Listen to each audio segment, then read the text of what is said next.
Bueno, pues ya lo han escuchado. Según el Poder Judicial, la Constitución dice que somos iguales, pero allí son plenamente conscientes de que la percepción que hay en la calle no es precisamente esa.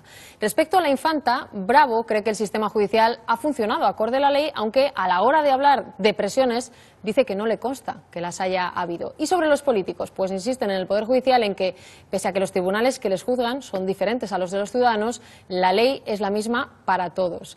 Sobre la protección que tienen en España los políticos sobre el aforamiento, habla también hoy nuestro españolista.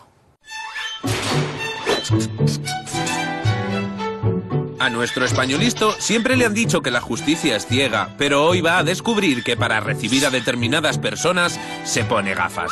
Nos referimos a los aforados, que no son estrictamente iguales que el españolisto ante la ley, ya que la Constitución obliga a darles un trato diferente. El aforamiento es una fórmula de privilegios supermoderna.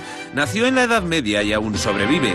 Los aforados no es que vivan al margen de la ley, pero si cometen un delito solo pueden ser juzgados sin posibilidad de recurso por tribunales superiores, es decir, por el Supremo o por los tribunales superiores autonómicos, y no por los que juzgan al resto de los mortales.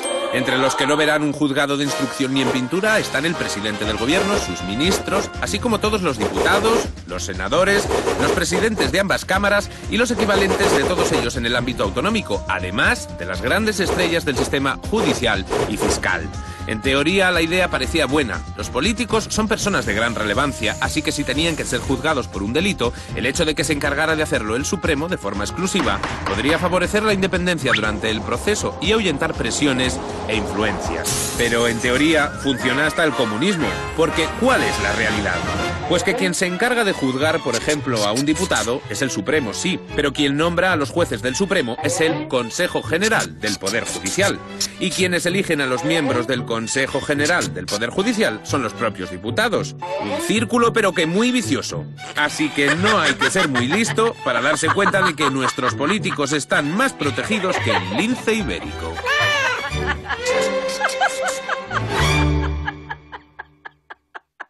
Pues ya han escuchado al españolista y la verdad es que llama la atención esos 7.000 aforados en España, sin contar fuerzas de seguridad del Estado. Lo están viendo ahí en pantalla miembros del Gobierno, diputados, senadores, miembros también de la Judicatura y también los cargos autonómicos. Así que nos hemos preguntado, después de escuchar ese dato tan grande, 7.000, si el aforamiento es necesario.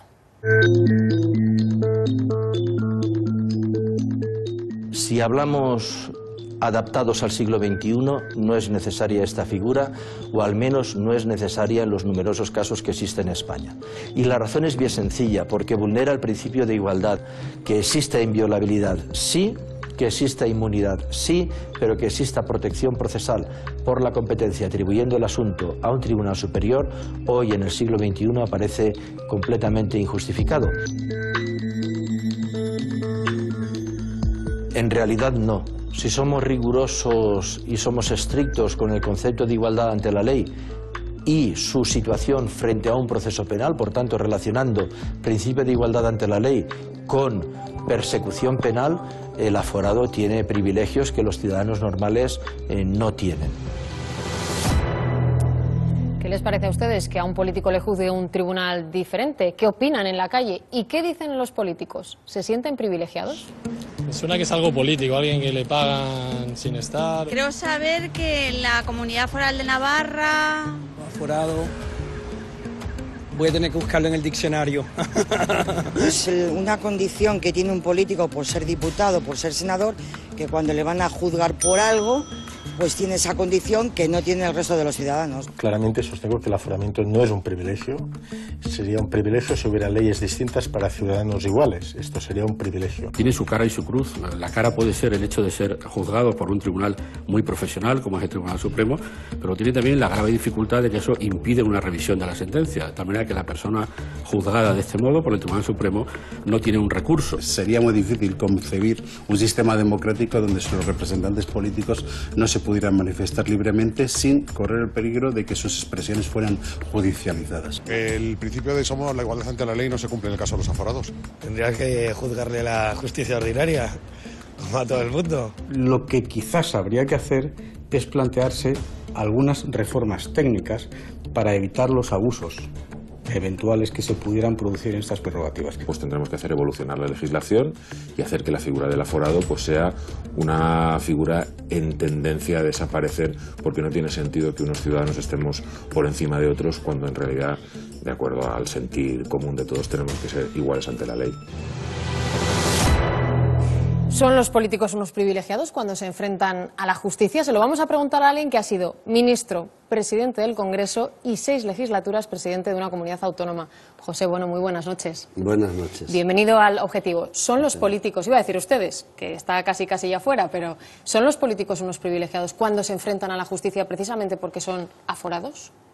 Pues mire, yo creo que con independencia de lo que esta noche hablemos Ana Pastor y José Bono, la inmensa mayoría de los ciudadanos tienen en este momento, y por causas muy complejas, la idea de que sí, de que los políticos no solamente son unos privilegiados, sino que además es una casta ¿Y aciertan criticable. o se equivocan? Pues mire, yo creo que hay razones para pensar de esa manera que deberíamos modificar y con urgencia. Hay un distanciamiento tan grande entre la ciudadanía y la clase política por culpa de una ley electoral que finalmente hace que los políticos elegidos los eligen los partidos, aunque el número de cuántos lo deciden los ciudadanos.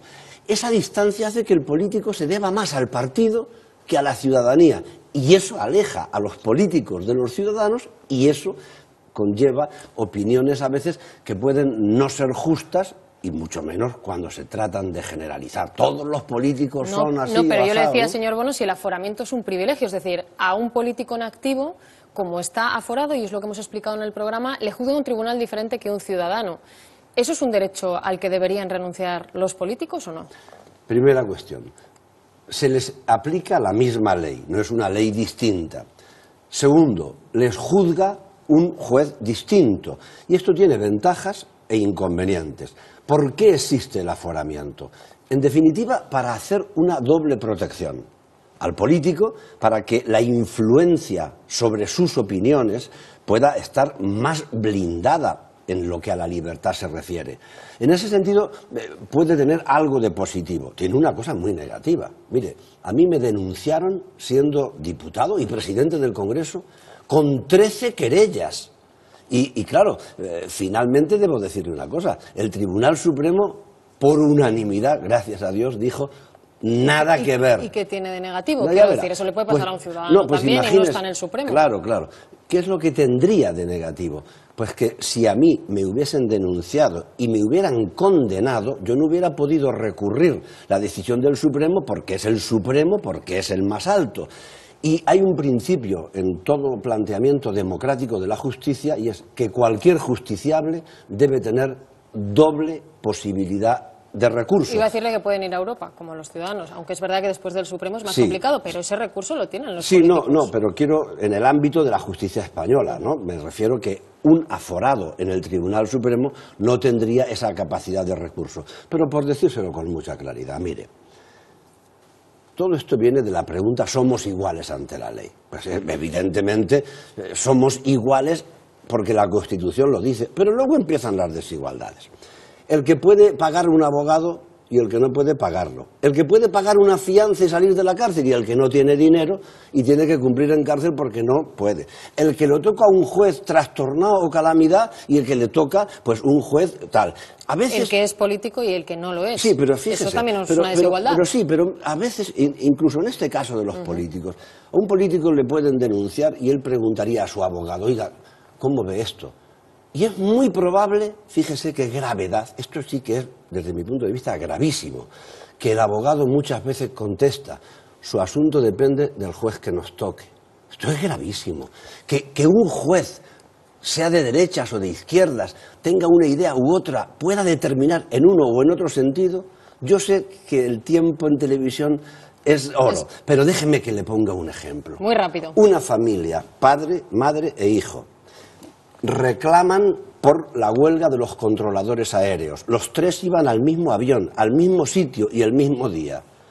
Una sentencia le da indemnización moral y material al padre.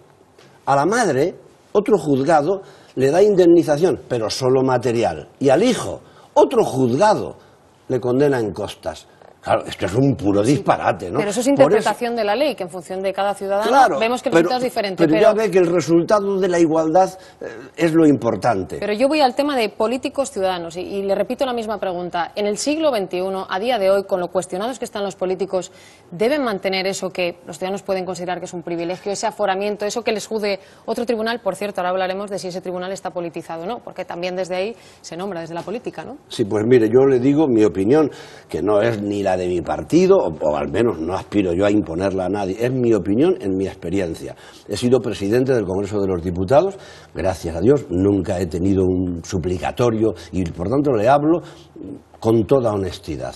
Yo creo que tal y como están las cosas, el aforamiento no añade nada bueno a la condición de un político y por tanto, desde mi punto de vista, no estaría mal que se revisara o que se redujera exclusivamente para aquellos aspectos que tengan que ver con el ejercicio de la función de diputado. Pero, por ejemplo, un diputado que tiene un accidente de tráfico, yo no creo que tenga que estar Pero habrá aforado. quien le esté escuchando, señor Bono, y diga, claro, bueno, ya no está en política. Y ahora pide que se revise el aforamiento cuando hasta hace 2 días usted ha defendido esto vehementemente antes, porque yo no lo recuerdo. No, mire, yo lo que he venido es a su programa porque usted me invita y respondo a lo que me pregunta. Es evidente. No, ya verá, pero que si me hubieran preguntado en otra ocasión, pues probablemente hubiera tenido la cautela o la prudencia de decir, bueno, pues lo que digan los diputados, porque el presidente no es el que decide. Pero mi opinión, la que le digo, no crea que es en contra de los diputados. Bueno, es en contra de su partido. ¿Sabe que han votado? Sí, señor. Bueno,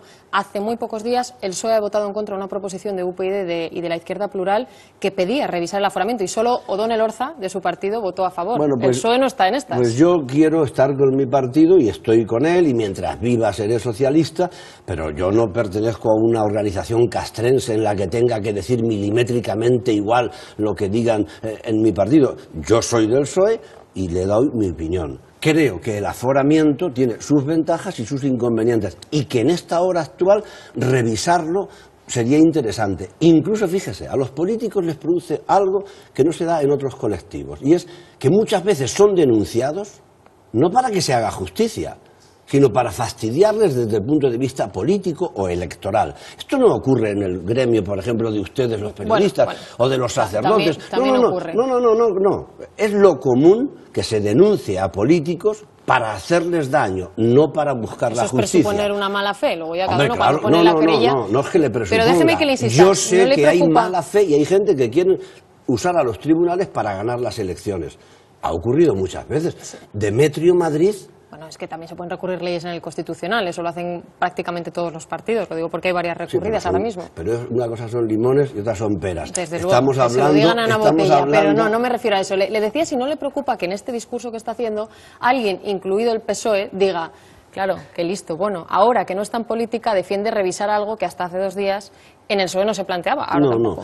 No, cualquiera que me conozca sabe, y además esto en la cara se nota. Yo no estoy ni ganando votos, ni ganando audiencia, ni queriéndome ganar a nadie. Estoy respondiéndole honestamente lo que pienso. Y si me lo hubieran preguntado sobre el aforamiento antes, hubiera dicho lo mismo que estoy diciéndole ahora. Porque en gran medida, un delito, por ejemplo, que cometiera un diputado, pasaría probablemente mucho más desapercibido, por ejemplo, un tema de tráfico, ¿no?, en un juzgado que en el Tribunal Supremo. O sea, no crea que yo lo digo en beneficio de la clase política. Lo que no estoy tampoco en disposición es de decir lo que no pienso, para quedar bien o para que no piensen que lo que he dicho. Yo me he caracterizado casi siempre por decir lo que pensaba y cuando me han dejado tiempo, querida Ana Pastor, he pensado lo que decía. Me va lanzando reprochitos así, entre líneas. Dígame una cosa, ¿la justicia está politizada o no? Porque es la otra crítica que un ciudadano pueda hacer al Poder Judicial, lo eligen los partidos, es más, llevan la etiqueta de progresista y conservador, lo cual no habla mucho en favor de la independencia. Ellos eligen después a los magistrados del Supremo, que a su vez tienen que juzgar a los políticos. Eso es difícil de defender ante un ciudadano que nos esté viendo ahora mismo. Sí, yo comprendo que es difícil, o por lo menos tiene sus dificultades, y desde luego que hay jueces de derechas y de izquierdas y que de alguna manera están condicionados por sus ideologías, eso es así. Mire, un juez es como usted o como yo, pero que aprendió una oposición, aprobó recitando unos temas, pero un juez puede haber aprendido esos temas y ser una calamidad o ser un trastornado. Y en ese sentido, yo sé que en España la inmensa mayoría de los jueces pues es gente buena, que aplica la ley, pero que los hay trastornados y locáticos. Esto no hay más que abrir las páginas de un periódico y percatarse. Bueno, ¿no? Buenos y malos y todo en política, Claro, entre los periodistas y entre los jueces. Por supuesto. Vamos a hablar de iguales ante la ley en el tema de la Casa Real. José Bueno puede defender que somos todos iguales ante la ley cuando sabemos que la figura del rey, empezamos por la Constitución, es inviolable. Bueno, las leyes han de respetar la Constitución y la Constitución española efectivamente establece que el rey es inviolable y además es irresponsable de los actos porque alguien ha de responder por él. Él tiene que ser siempre refrendado sus actos. Este es un asunto que ocurre no solamente en España, sino casi todos los jefes del Estado y sobre todo los monarcas tienen esta condición. Sobre todo los monarcas, porque Sí, hemos usted visto me pregunta, presidentes de otros países sentados usted en el me banquillo. pregunta, claro, una persona así, un monarca que es inviolable, que es irresponsable, ¿puede hacer lo que quiera? Pues mire, no. Pero si nadie le va a juzgar. Bueno, déjeme que le diga algo que no sé si he pensado mucho al decírselo, pero, Dígalo, entonces dígalo. pues se lo voy a decir, la irresponsabilidad absoluta no existe.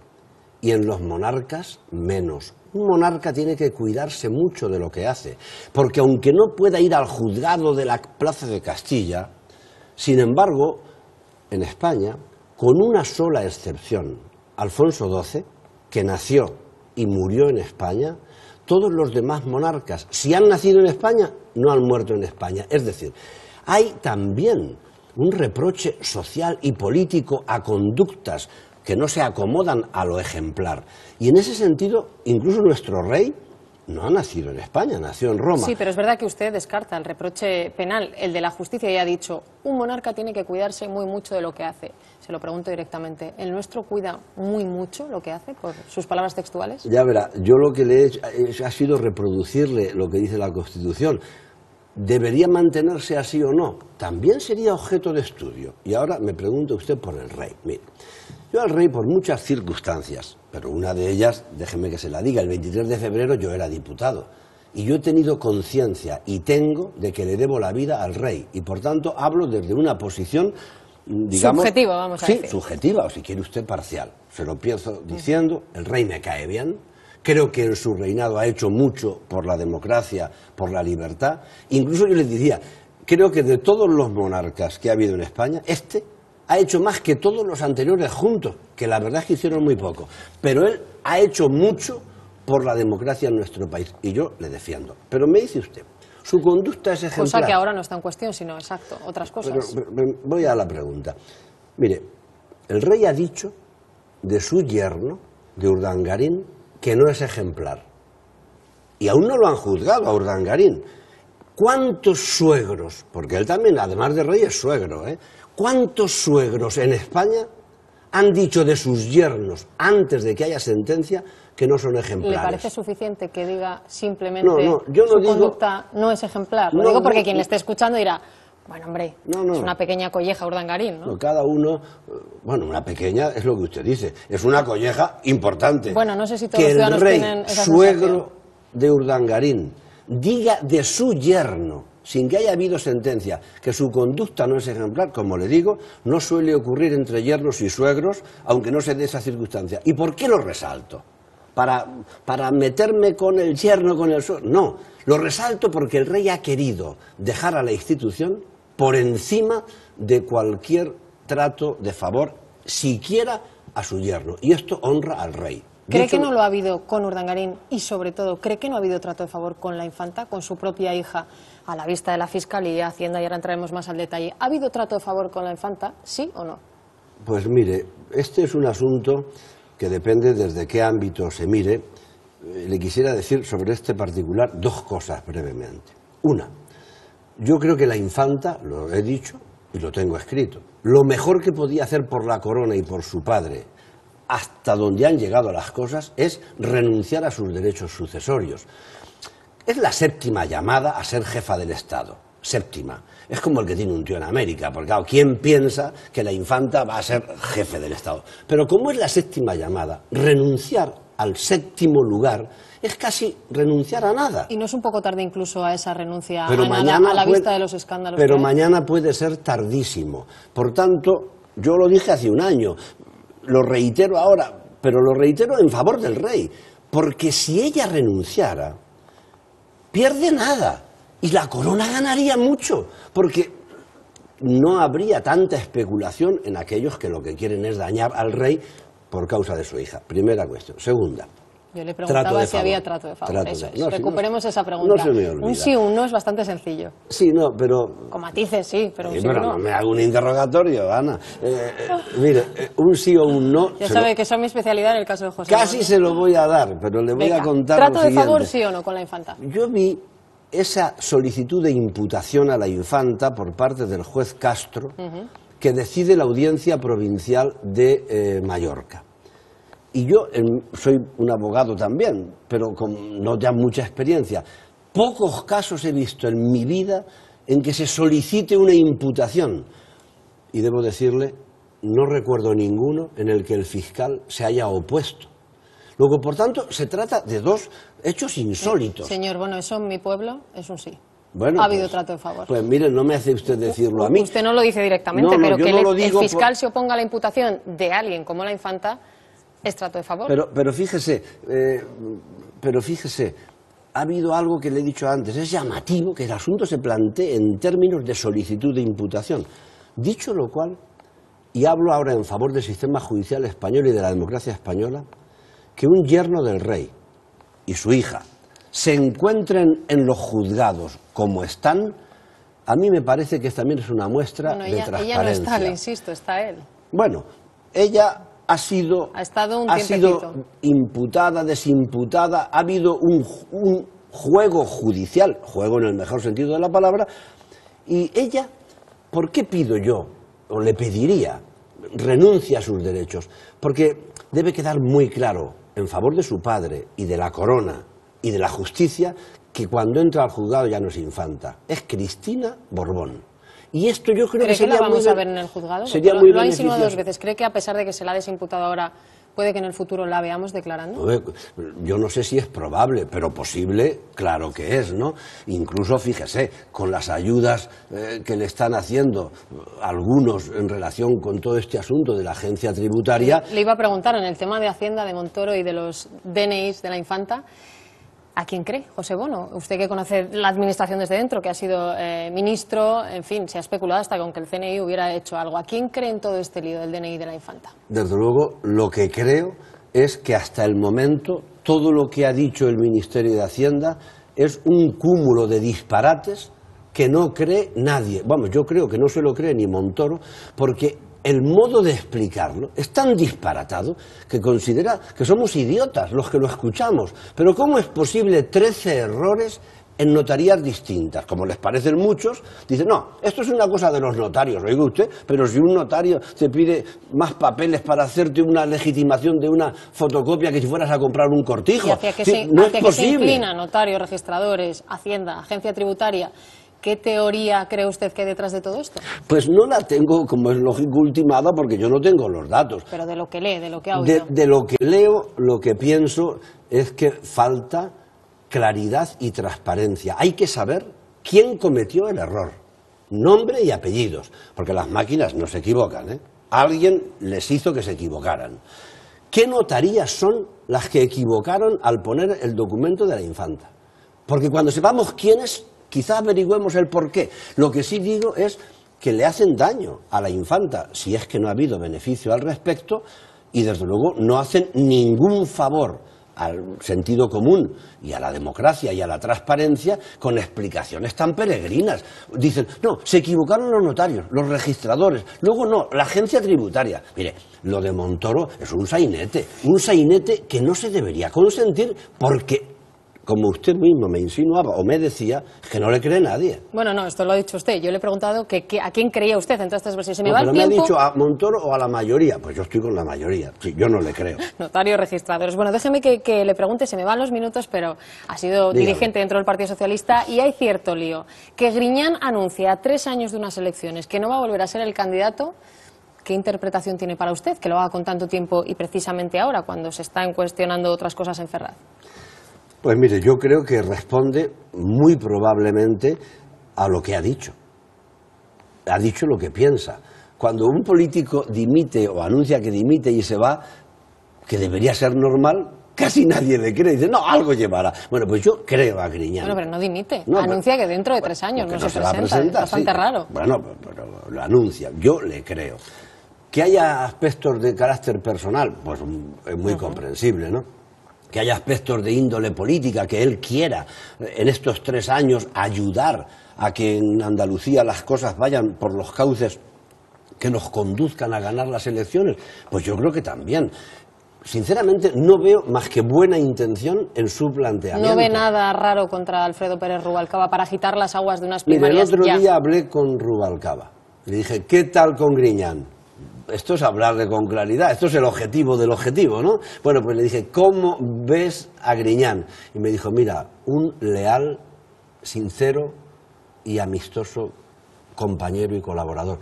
Me sorprendió, porque como Griñán apoyó a Chacón y no a Rubalcaba, dije, algo ha cambiado. Y dice, estoy encantado con Griñán. Esto es el objetivo, y el objetivo de las preguntas es que responda. ¿Y cómo ve usted a Rubalcaba? ¿Lo ve para presentarse de nuevo a la batalla? ¿O Rubalcaba es el secretario general de mi partido, para eso fue elegido. Ya hemos decidido. Yo le hablaba de candidato, efectivamente, a la presidencia del gobierno. O han decidido que el candidato a la presidencia del gobierno por el PSOE se va a elegir en primarias, ¿no? Pues cuando llegue el momento. ¿Pero a usted le gustaría que fuera candidato o no? Mire, lo que a mí me gustara o no, probablemente, si yo ahora lo manifestara, a mí me interesa, si me lo único que haría sería complicar. Yo ya soy un ciudadano que tengo el carnet ¿Debería del presentarse PSOE. Rubalcaba o no? Pues lo que él quiera, si quiere que se presente y si no, que no se presente. Pues yo creo que no es mi opinión relevante. Y mire, Ana, se lo voy a decir con claridad. En esta pregunta no le quiero responder ya para no armar lío. Pues anda que no hay gente. Mire, está Chacón, Madina, Pachi López, Emiliano García no me Paje. cuentes, sí, ya sé quiénes están.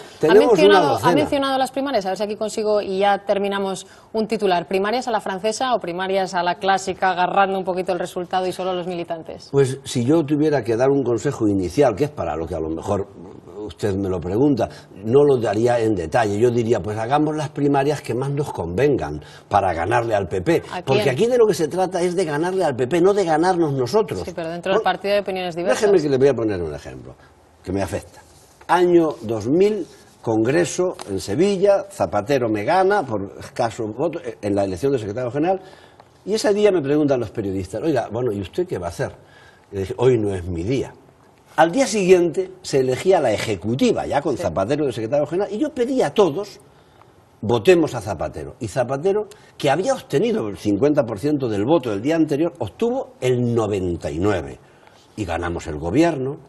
Yo fui ministro porque me nombró. En mi partido a lo mejor cambian las culturas, pero llevarse bien y respetar al que gana suele tener premio, y no respetar al que gana suele pagar peaje. ¿Hay alguien que no lo esté haciendo? No. Vale. No, que oiga, yo soy una mal pensada. Ni siquiera se ha planteado todavía. No soy Digo yo, que cuando vengan las primarias, el que gane debe tener el apoyo de todos. Porque aquí lo importante, si no estaríamos perdidos, es ganarle al PP, no ganarnos nosotros. Una cosa más. Echa de menos enredar en la primera línea de la política, porque enreda, seguro. En el buen sentido, digo en la primera línea de la política. Si ya esto lo hemos discutido, a mí también me gusta enredar. Me llama usted ayer para que venga al objetivo. Le digo, tengo este problema, tal. Lo solucionamos pero y vengo. No tiene y nada me de llama malo. usted enredador. No tiene nada de malo. Cuando lo único que quiere es que yo venga. Echa de menos enredar en política, sí o no. Digo en la primera línea. No, estoy Ni encantado. La política. Mire, yo tengo 4 hijos. 3 ya mayores. La pequeña vive conmigo, Sofía. Estoy dedicado totalmente a ella en el ámbito de lo familiar. Estoy encantado. Soy abogado, tengo mis clientes, vivo de maravilla. Y además viene al objetivo. Bueno. Y además tengo amigas como usted que me dejan decir lo que pienso. Desde lo de Rottenmeier bastante menos. Le agradecemos mucho. Pero si esto le vino genial, porque así dirían una mujer que le debo a José Bono. La sitúan de izquierdas, hasta se mete con los de izquierdas. Sí, es verdad, es verdad. Yo desde que José Bono me llamó a aquello, mi trayectoria cambió. Le agradezco mucho que haya venido. No, pero las redes se incendiaron, decía usted. No le gustó nada las redes. Le agradezco mucho que haya estado esta noche con nosotros. Gracias, José Bono. A mí también. Gracias por haber venido. Gracias.